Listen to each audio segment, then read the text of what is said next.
Hello everyone, your welcome to our YouTube channel Gopal Sharma show. इस video में दोस्तों हम बात करने वाले हैं introduction to international relation theory and concept के बारे में।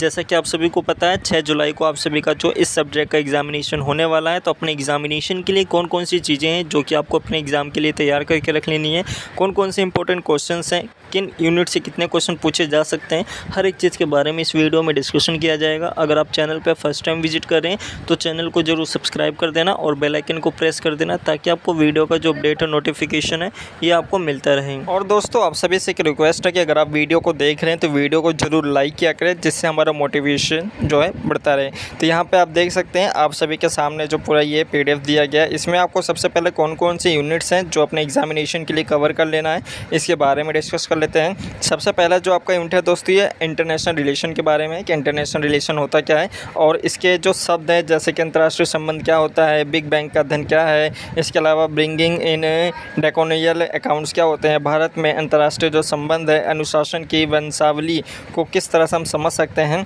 इसके बारे में आप पढ़ेंगे। जो सेकेंड यूनिट है ये आपका अंतर्राष्ट्रीय संबंध के सिद्धांत है, प्रिंसिपल ऑफ इंटरनेशनल रिलेशंस है।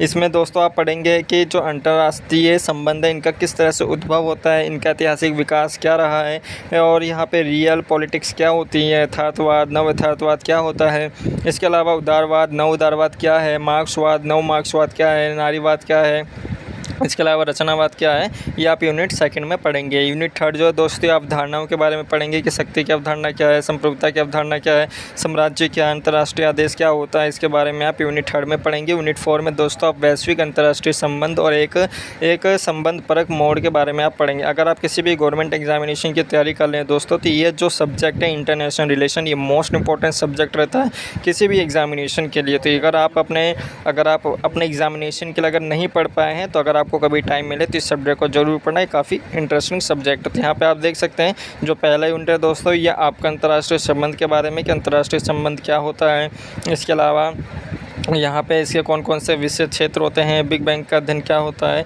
ये आपको इसमें पढ़ना है। तो इसके जो इंपॉर्टेंट क्वेश्चंस हैं वो यहाँ पे आप दिखा देता हूँ। यहाँ पे दोस्तों आप देख सकते हैं यथार्थवाद के बारे में, आदर्शवाद के बारे में, अराजकता के बारे में, शक्ति के बारे में दिया गया है कि यथार्थवाद का मतलब क्या है, आदर्शवाद का मतलब क्या है। इन जो शब्दकोश दिए गए इनको आप जरूर रीड कर लेना। और यहाँ पे आप देख सकते हैं कि एक अकादमिक अध्ययन के रूप में जो अंतर्राष्ट्रीय संबंध है इसके जो मूल्यांकन पर आप सभी को एक निबंध लिखना है। विश्लेषण के 3 स्तरों के विचार के संदर्भ में जो अंतर्राष्ट्रीय संबंध है इनकी प्रकृति और कार्य क्षेत्र का जो विश्लेषण करना है।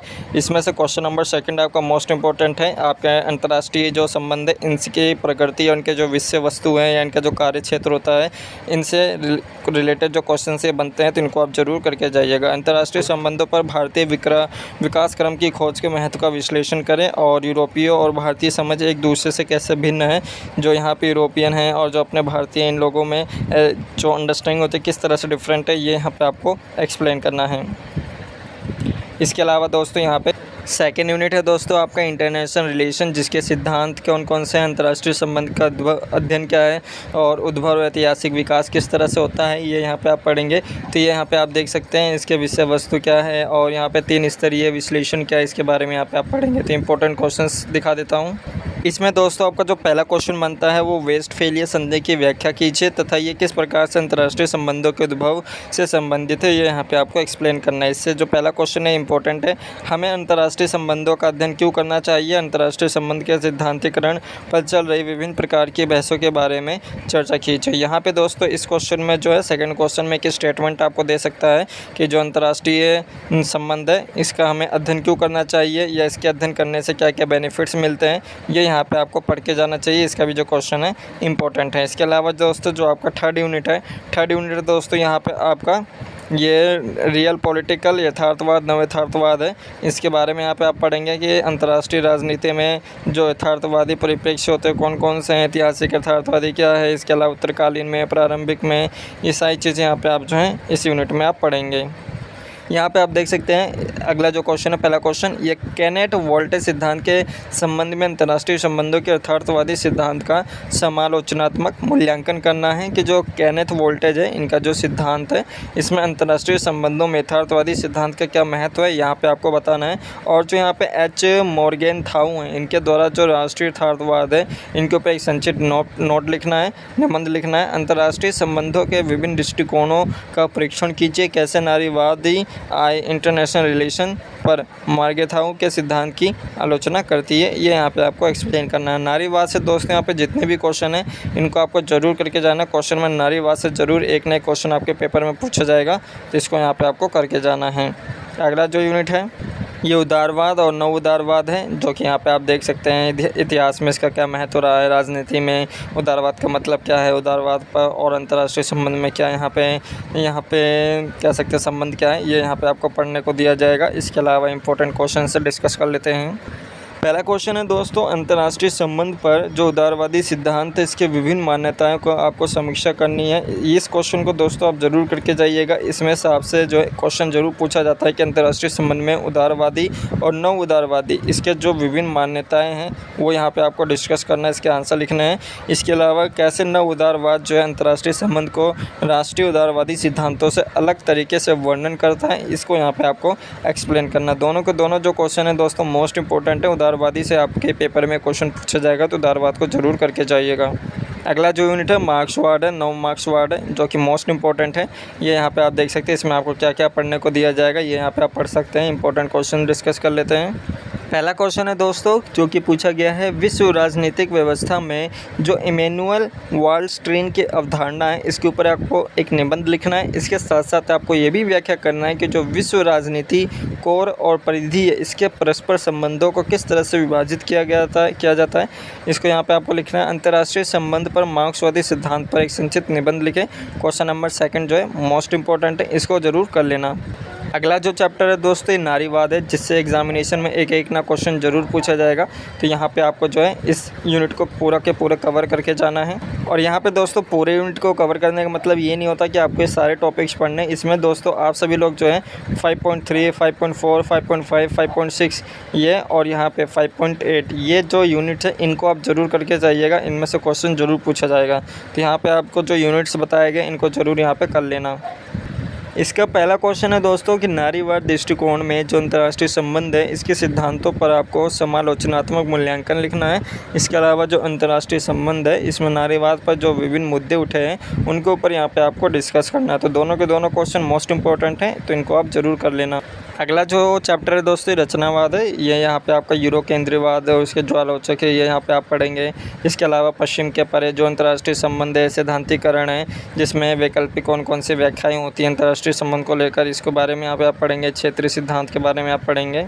यहाँ पे दोस्तों 3 क्वेश्चन डिस्कस कर लेते हैं। अंतर्राष्ट्रीय संबंध में जो रचनावाद है इसके सैद्धांतिक नींव जो स्थापित करने के लिए सबसे प्रभावशाली योगदान क्या रहा है, इसके बारे में आपको बताना है। कौन से पृष्ठभूमि या ऐसे कारक हैं जो रचनावाद के उदय को प्रयोजित करते हैं, इसके बारे में आपको यहाँ पर एक्सप्लेन करना है। संघ रचनावाद ने किस प्रकार जो अंतर्राष्ट्रीय संबंधों के अध्ययन में नई अंतर्दृष्टि प्रदान की है, इसके बारे में यहाँ पे आपको एक्सप्लेन करना है। तो इसमें अगर आप केवल ऊपर पढ़ के जाएंगे तो यहाँ पे आप इन क्वेश्चंस को जो है कर लेंगे, इनमें से ज़्यादा कुछ क्वेश्चंस नहीं बनते हैं। अगला जो यूनिट है ये अवधारणा है शक्ति संप्रभुता साम्राज्य अंतर्राष्ट्रीय आदेश, इसके बारे में आप जो है इस चैप्टर में या इस यूनिट में आप पढ़ेंगे। पहला क्वेश्चन है दोस्तों कि अंतर्राष्ट्रीय संबंधों में शक्ति की अवधारणा का यहाँ पे आपको समालोचनात्मक विश्लेषण करना है, संप्रभुता की अवधारणा को परिभाषित करना है और इसके द्वारा जो उपस्थित समकालीन चुनौतियाँ हैं उसके बारे में यहाँ पे आपको लिखना है। साम्राज्य से आप क्या समझते हैं, इसके अलावा क्या आज की जो कि 21वीं सदी में साम्राज्य प्रासंगिक है या नहीं है, अंतर्राष्ट्रीय व्यवस्था की जो अवधारणा है इसको परिभाषित करना है और जो उत्तर शीत युद्ध हुए थे उसमें हम किस प्रकार की अंतर्राष्ट्रीय व्यवस्था में रह रहे हैं, इसके बारे में आपको बताना है। लास्ट यूनिट है दोस्तों आपका वैश्विक अंतर्राष्ट्रीय संबंध और एक संबंध परक मोड है, जिसमें आप वैश्विक दक्षिण के आयाम पढ़ेंगे, ग्लोबल इंटरनेशनल एजेंडा पढ़ेंगे, इंटरनेशनल रिलेशन को ग्लोबल करना इसके बारे में पढ़ेंगे। वैश्विक जो इंटरनेशनल रिलेशन इसमें जो वाद विवाद हुए विमर्श हुए हैं, जिसमें आपका पूर्व वाद विवाद है यानी जो यहाँ पे डिस्प्यूट रहे हैं उसके बारे में यहाँ पे आप जो है पढ़ेंगे।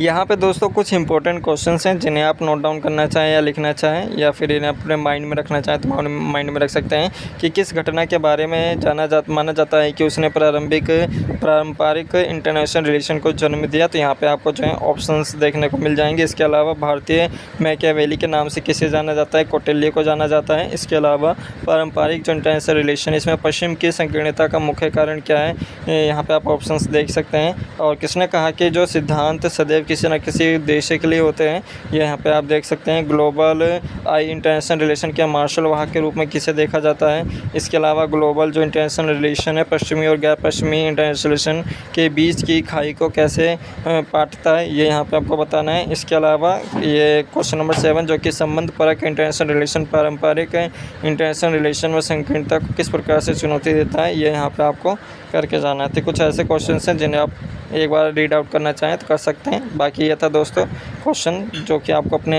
6 जुलाई को जो एग्जामिनेशन होने वाला है, अगर आप केवल इन क्वेश्चंस को करके चले जाएंगे तो आप जो है आराम से पास हो जाएंगे। तो इस वीडियो में दोस्तों केवल इतना ही। कोई भी डाउट है तो कमेंट कर सकते हैं। वीडियो को ज़रूर लाइक कर देना।